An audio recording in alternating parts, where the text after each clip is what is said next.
Welcome to Coaches Weekly. I'm CJ Sellner, here with head softball coach Sarah O'Malley Fisher. Coach, the best way to put it is there were some very good highlights and then just some very tough games on Sunday. Well, let's start with Saturday.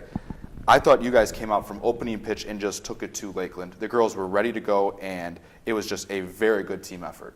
Yeah, I think from first pitch to last pitch, or the first pitch of the first game to the last pitch of the second game, I think we were rolling on all cylinders. You know, Lakeland's a very good team.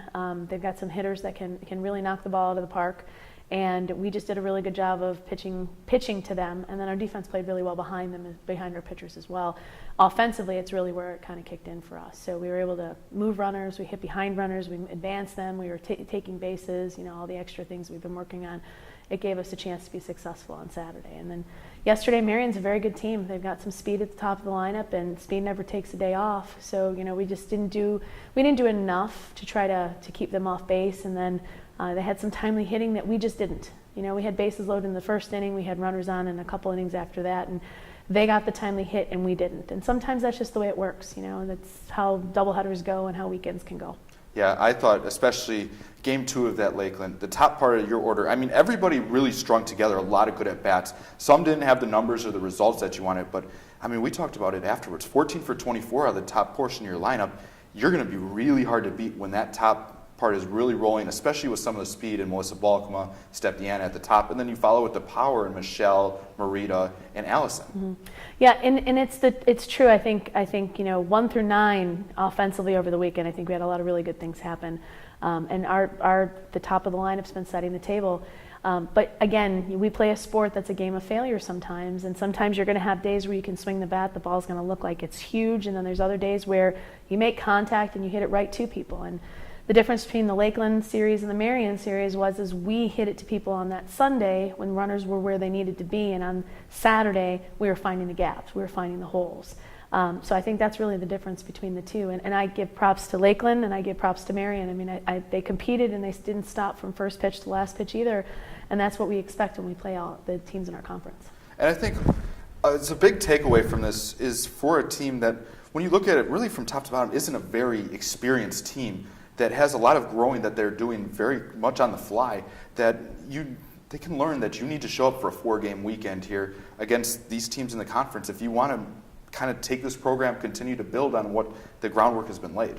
Yeah, and it's true, because again, you know, everyone thinks it's 40 games because these players come in and they've played travel ball for the year. You know, they play year round, they're playing 60, 65 games. But it's not the same when you're coming in and there's something on the line every time you put on your uniform. You're playing for something bigger than yourself. You're playing for the university.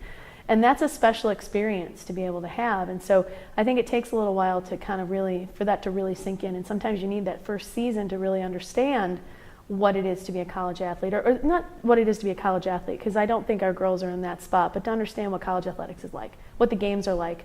You play to actually win the games, whereas in travel ball or high school, sometimes you're just playing to play, and there's a difference in that. So now it's a big week for you guys as you continue this stretch, finally getting some more games here at the CUC Softball Field, which is going to be very much welcome because you guys get great support around here. Tomorrow you guys finish off that game with North Central, kind of just an odd day for you guys on Tuesday, but then it's something that nobody needs to get up for. It's the Dominican coming to our place on Thursday.